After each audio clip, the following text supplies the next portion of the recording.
আওয়ামী লীগকে যারা যারা পুনর্বাসন করেছে তারা কিন্তু সবাই নিজে অভিশাপের শিকার হয়েছে। জি দেখেন আওয়ামী লীগকে কারা কারা পুনর্বাসন করছে। বিএনপি প্রথম পুনর্বাসন করেছে ৭৯-তে তার নির্বাচনে।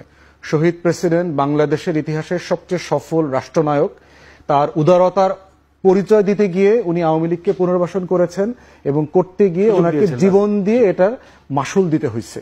এরশাদ তখন চিফ, হাসিনা ফেরত আসলো, দিল্লির সাথে লিয়াজো করে উনি ৩২ নম্বরের চাবিটা পর্যন্ত ফিরাই দিলেন যে আপনার বাড়ি আপনার বাবার সম্পত্তি। আর ২ সপ্তাহের ভিতরে সেই শহীদ প্রেসিডেন্টকে জীবন দিতে হয়েছে। নির্বাচনের মাধ্যমে আওয়ামী লীগকে লেজিটিমেসি দিয়ে দিলেন। একটা নিষিদ্ধ দল ৭৫-এ ৪র্থ সংশোধনের মাধ্যমে কিন্তু শেখ মুজিবই আওয়ামী লীগকে নিষিদ্ধ করে দিয়ে গেছে। অতএব শেখ জিয়াউর রহমান হচ্ছে আওয়ামী লীগের দ্বিতীয় প্রতিষ্ঠাতা সভাপতি, সেইটাকে জন্ম দিয়েছে দ্বিতীয়বারের মতো। আওয়ামী লীগকে দেখেন দ্বিতীয়বার পুনর্বাসন করেছে কে? এরশাদ করেছে। সে তাকে সংসদে নিয়ে আসছে, রাজনৈতিকভাবে পুনর্বাসিত হলো, সংসদে সে বিরোধী দল আকারে আসলো ৮৬ সালে।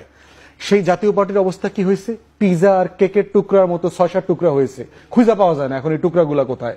রাজনীতি নাই হয়ে গেছে বাংলাদেশে তার।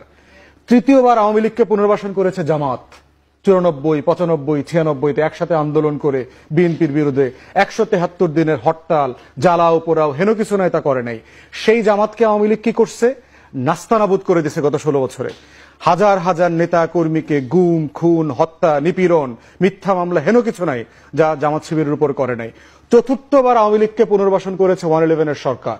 বাংলাদেশের দালাল ব্যুরোক্রেসি, বাংলাদেশের দালাল মিলিটারি অফিসাররা, আর্ম ফোর্সেসরা, গণমাধ্যমরা, সুশীল সমাজরা মিলে সেইখানে বাংলাদেশে আওয়ামী লীগ কি করেছে?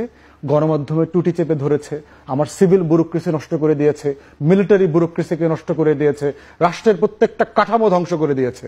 অতএব আওয়ামী লীগ হচ্ছে একটা অভিশপ্ত রক্তধারার নাম। অতএব যারা যারা পুনর্বাসন করবেন তাদেরকে বলবো ইতিহাস থেকে শিক্ষা নেন।